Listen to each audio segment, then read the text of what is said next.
அஸ்ஸலாமு அலைக்கும் வரஹ்மத்துல்லாஹி வபரகாத்துஹு. எல்லாம் உள்ள ஏக இறைவன் நல்லடியார்களே, அந்த இறைவனினுடைய சாந்தியும் சமாதானமும் அன்பும் அருளும் நம் அனைவரின் மீதும் என்றென்றும் இன்று நிலைபெறட்டுமாக. தினந்தோறும் ஃபஜர் தொழுகை முடிந்ததற்கு பின்பாக ஒரு சில திருமறை குர்ஆனின் வசனங்களையும் அந்த வசனங்களுக்கான விளக்கங்களையும் நாம் தொடர்ச்சியாக அறிந்து வந்து கொண்டிருக்கிறோம். அந்த அடிப்படையில் தற்பொழுது திருமறை குர்ஆனினுடைய 3வது அத்தியாயத்தினுடைய 186வது வசனத்தை பற்றியும் அது தொடர்பான ஒரு சில விளக்கங்களையும் பார்க்க இருக்கிறோம். இந்த வசனத்தில் இறைவன் பேசும் பொழுது அம்வாலிக்கும் வான்ஃபுசிக்கும், உங்களை நாங்கள் பொருளாதார விஷயத்திலும் இன்னும் உயிர்கள் விஷயத்திலும் உங்களை நாங்கள் நிச்சயமாக சோதிப்போம். மினல்லதீன ஊதுல் கிதாப மின் கபலிக்கும் மினல்லதீன அஷ்ரகு அதன் கசீரா, இதற்கு முன்னர் வேதம் வழங்கப்பட்டோரிடமிருந்தும் இன்னும் இறைவனுக்கு இணை வைப்பவர்களிடமிருந்தும் அதிகமான புண்படுத்தக்கூடிய சொற்களை நீங்கள் செவியுற்றீர்கள். நீங்கள் பொறுமை காத்து இறைவனை அஞ்சினால் இந்த காரியம் உறுதிமிக்க காரியங்களில் ஒன்று என்று இறைவன் குறிப்பிடுகிறார். அல்லாஹ் ஆரம்பத்துல சோதனைகளை பற்றி பேசுகிறார். உங்களை நாம் பொருளாதாரங்களை கொண்டு சோதிப்போம், உயிர்களின் மூலமாகவும் சோதிப்போம்.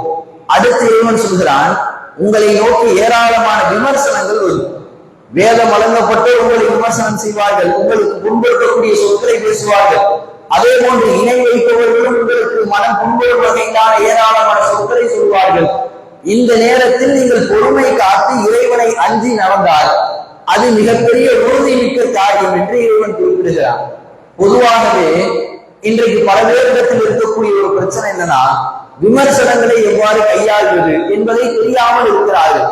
உண்மையிலேயே நாம் ஒரு முஸ்லிமாக அல்லது மனிதனாகவே இந்த உலகத்துல வாழ்ந்தாலே நம்மை நோக்கி ஏராளமான விமர்சனங்கள் வரிசையாக வைத்துக் கொண்டேதான் இருப்பார்கள். அதிலும் குறிப்பாக ஒரு தௌஹீத்வாதியாக நாம் இருந்தோமே ஆனால் ஏராளமான விமர்சனங்கள் வந்து கொண்டேதான் இருக்கும். ஏராளமான குறைகளை சொல்லிக் கொண்டே இருப்பார்கள்.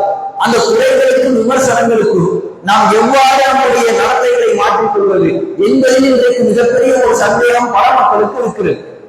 ஒரே ஒரு விஷயத்தை நாம் நன்றாக புரிந்து கொள்ள வேண்டும்.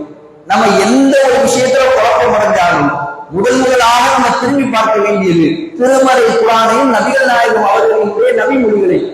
எல்லாவற்றுக்கும் அதில் தீர்வு இருக்கும். நபிகள் நாயகம் ஸல்லல்லாஹு அலைஹி வஸல்லம் அவர்கள் எவ்வாறு விமர்சனங்களை கையாண்டார்கள்? ரசூலுல்லாஹ்வுக்கு வைக்கப்பட்ட விமர்சனத்தை போன்று யாருக்கும் அவர்கள் வச்சிருக்க மாட்டாங்க. அவர்களினுடைய உற்றார் உறவினர்களே ஏராளமான அவர்களை சொன்னார்கள். இவருக்கு பைத்தியம் பிடித்து விட்டது, இவருக்கு யாரோ சூழ்நிலை செஞ்சுட்டாங்க, இவருக்கு புத்தி வேதனைத்து போய்விட்டது, இவர் ஒரு சமநிலையிலே கிடையாது என்று அவர்களை சார்ந்த உறவினர்களே இப்படியெல்லாம் சொல்லி வந்தார்கள். யோசிப்பார்கள், எந்த அளவுக்கு ஒரு கடுமையான விமர்சனமாக இருந்திருக்க வேண்டும். நபிகள் நாயகம் ஸல்லல்லாஹு அலைஹி வஸல்லம் அவர்கள் செய்தது தெரியுமா? நபிகள் நாயகம் அவர்கள் அந்த விமர்சனத்தை ஒரு பொருட்டாக படிக்க மாட்டார்கள். எப்ப படிக்க மாட்டாங்கன்னா, அந்த விமர்சனத்திற்கு நபி அவர்கள் தகுதி இல்லைன்னா மதிக்க மாட்டாங்க. இஸ்லாமியர்களே கூட விமர்சனம் செய்வார்கள். நபிகள் நாயகம் அவர்களை நோக்கி விமர்சனம் வந்தது. ஒருமுறை நபிகள் நாயகம் ஸல்லல்லாஹு அலைஹி வஸல்லம் அவர்கள் ஒரு போர் முடிந்து கிடைத்த அந்த கனிமத்து பொருட்களை பங்கு வைத்து கொடுத்து கொண்டு இருக்கிறார்கள். அப்படி பங்கு வைத்து கொடுக்கும் பொழுது ஒரு விமர்சனம் வைக்கப்படுகிறது. என்ன விமர்சனம் வைக்கிறாங்கன்னா, வச்சது இஸ்லாமியர்கள், இந்த பங்கீட்டு இறைவனினுடைய முகம் பேணப்படாத ஒரு பங்கீடாக இருக்கிறது. அல்லாஹ்வுக்கு அஞ்சு ரசூலா பங்கீடு கொடுக்கிறார். ஒரு சில மக்களுக்கு ரசூலா அதிகமா கொடுக்குறாங்க, நமக்கு கம்மியா கொடுக்குறாங்க, இது அநியாயமாக இருக்கிறது, இது சரியான பங்கீடு இல்லை என்று சொல்லி விமர்சனம் செய்தார்கள். இந்த நேரத்தில் ரசூலா என்ன செஞ்சாங்க? முதல்ல அந்த விமர்சனத்தையும் நம்மிடத்தில் இந்த குறை இருக்கிறதா என்று ஒப்பிட்டு பார்த்தார்கள். நம்ம எல்லோருடையுமே இந்த ஒரு தன்மை வர வேண்டும். நம்மை நாம் சுய பரிசோதனை செய்து வர வேண்டும். யார் விமர்சனம் செஞ்சாலும் கண்டுக்காம போயிடக்கூடாது. அந்த விமர்சனம் உண்மையிலேயே நம்ம இடத்தில் இருக்கிறதா, அந்த குறை நம்மிடத்தில் இருக்கிறதா என்று ஆராய்ச்சி செய்து பார்க்கணும். இல்ல அவர்கள் சொல்வது தவறு, நம்ம அல்லாஹ்வுடைய முகத்தை நாடினால் சரியான முறையில நியாயமா நடந்துக்கிறோம் அப்படின்னு ரசூலுல்லாஹ்வுக்கு தெரிந்ததற்கு பின்பாக தன்னுடைய உள்ளத்தை பலப்படுத்துகிறார்கள். இதை விட அதிகமாக மூசா அவர்கள் சோதிக்கப்பட்டார்கள். அவர் பொறுமையோடு இருந்தார், நானும் பொறுமையோடு இருக்கிறேன். அல்லாஹ் தான் சொல்றான், புண்படுத்தக்கூடிய சொற்களை நீங்கள் செவியுற்றால், நீங்கள் பொறுமை காத்து இறைவனை அஞ்சினால் அது உறுதிமிக்க காரியம். நபி அவர்கள் பொறுமையோடு இருந்தார்கள். நம்மிடத்தில் இல்லாததையும் விமர்சனம் செய்வார்கள். அப்பொழுது நாம் பொறுமை காக்க வேண்டும். இருப்பதை விமர்சனம் செய்வார்கள். அப்படி கண்டுக்காம போயிடக்கூடாது. நபிகள் நாயகம் ஸல்லல்லாஹு அலைஹி வஸல்லம் அவர்களுடைய காலத்துல ஒரு யூதர் ஒரு விமர்சனத்தை வைக்கிறார். நீங்கள் இணை வைத்துக் கொண்டிருக்கிறீர்கள். ஒரு யூதர் நபிகள் நாயகம் அவர்கள் இடத்துல சொல்றார், ஒரு யூதரினுடைய கூற்று, உன் கூற்றுலாம் எங்களுக்கு தேவையில்லை, நீயே இணை வச்சுக்கிட்டா இருக்கிற, நீ போப்பா அப்படின்னு ரசூலுல்லாஹ் துரத்தி விடல். அவர் வைக்கக்கூடிய விமர்சனம் நம்ம இடத்தில் இருக்கிறதா என்பதை சுய பரிசோதனை செய்து பார்த்தார்கள். எப்படி பண்ணி சொல்றார், இல்லை நீங்க சத்தியம் செய்யும் பொழுது காபாவின் மீது சத்தியம் என்று நீங்கள் சத்தியம் செய்கிறீர்கள், அல்லாஹ்வும் நாடினான் நீங்களும் நாடினான்னு சொல்றீங்க. இதெல்லாம் அன்றைக்கு இருந்த வளமை. எப்படி சொல்லுவாங்க, காபா மேல சத்தியமா நான் அதை செய்யல, காபா மேல சத்தியமா நான் அதை செஞ்சிருக்கேன் அப்படின்னு பேசிட்டு இருந்தாங்க. ஏதாவது ஒரு காரியம் நடந்துருச்சுன்னா அல்லாஹ்வும் நான் நீங்க நடந்துருச்சு இப்படிங்கிற மாதிரி சொல்றீங்க. சத்தியத்திற்கு தகுதியானவன் அல்லாஹ் தான். அல்லாஹ் மேல சத்தியம் செய்யாம நீங்க காபா மேல சத்தியம் செஞ்சுக்கிட்டு இருக்கீங்க. அல்லாஹ்வும் நாடுனா நீங்க நான் ரெண்டு பேரும் ஒன்னா நாடுனீங்களா? அல்லாஹ் முன்னாடியே நாடி இருப்பான். உங்களையும் இறைவனை ஒரே இடத்தில் சேர்ப்பதை போன்று உங்களுடைய வாசகம் இருக்கு இப்படின்னு ஒரு யூதர் விமர்சனம் செய்யறாங்க. இந்த நேரத்துல விமர்சனத்தப்ப பொறுமையோடு இருக்கணும். இதெல்லாம் நம்ம கண்டுக்க கூடாது அப்படின்னு இருக்கக்கூடாது. நம்மை நாம் சுய பரிசோதனை செய்து பார்த்து இந்த விமர்சனத்திற்கு இந்த குறைக்கு நாம் தகுதியுடையவராக இருக்கிறோமா? ஆமா, நம்முடைய மக்கள்கிட்ட இருக்குது. அதை ஒரு யூதரே சொன்னாலும் ஏற்றுக்கொள்ளக்கூடிய மனப்பக்குவம் இருந்து நம்முடைய மக்களை அவர்கள் திருத்துகிறார்கள். மக்களை இனிமே நீங்க சத்தியம் செஞ்சீங்கன்னா காபாவினுடைய இறைவன் மீது ஆணை என்று சத்தியம் செய்யுங்கள்.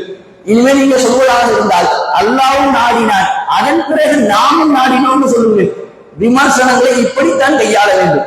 ஒரு விமர்சனம் வருகிறது என்றால் அந்த விமர்சனத்தை நாம் எடுத்து பார்த்து உண்மையிலேயே அந்த குறை நம் இடத்தில் இருந்தால் அதை திருத்திக் கொள்வோம். அந்த குறைக்கு நாம் தகுதியற்றவராக இருந்தால், நாம் பொறுமை காத்தவர்களாக இருந்தால் உண்மையிலேயே இது ஒரு உறுதிமிக்க ஒரு காரியங்களாக இருக்கும்.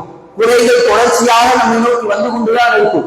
அந்த குறைகள் நம்மிடத்தில் இருந்தால் அதை நாம் சீர்திருத்திக் கொண்டு, அந்த குறைகளுக்கு நாம் தகுதி இல்லாமல் இருந்தால் நாம் பொறுமையோடு இருக்க வேண்டும். அதைத்தான் இறைவனும் நமக்கு கட்டளையிடுகிறான். இதை போன்ற காரியங்களில் நம்முடைய மனதை நாம் பக்குவப்படுத்திக் கொண்டோமையானால் நம்முடைய மனது இருக்க இன்னும் உறுதி பெறும். ஏராளமான விஷயங்களை கண்டு நாம் எந்த ஒரு விஷயத்திற்கும் தளர்ந்து விட மாட்டோம். ஆகிய வரக்கூடிய காலகட்டங்களில் இறைவன் நமக்கு எவ்வாறு இந்த உலகத்தில் ஏராளமான காரியங்களை கையாள சொல்லி தந்திருக்கிறானோ அதையெல்லாம் அவ்வாறே கையாண்டு இம்மையும் மறுமையும் வெற்றி கொள்கின்ற ஒரு நற்பாக்கியசாலிகளாக நம் அனைவரையும் ஆக்கி அருள் புரிவானாக. வாஹித் அல்ஹம்துலில்லாஹி ரப்பில் ஆலமீன். அஸ்ஸலாமு அலைக்கும் வரஹ்மத்துல்லாஹி வபரகாத்துஹு.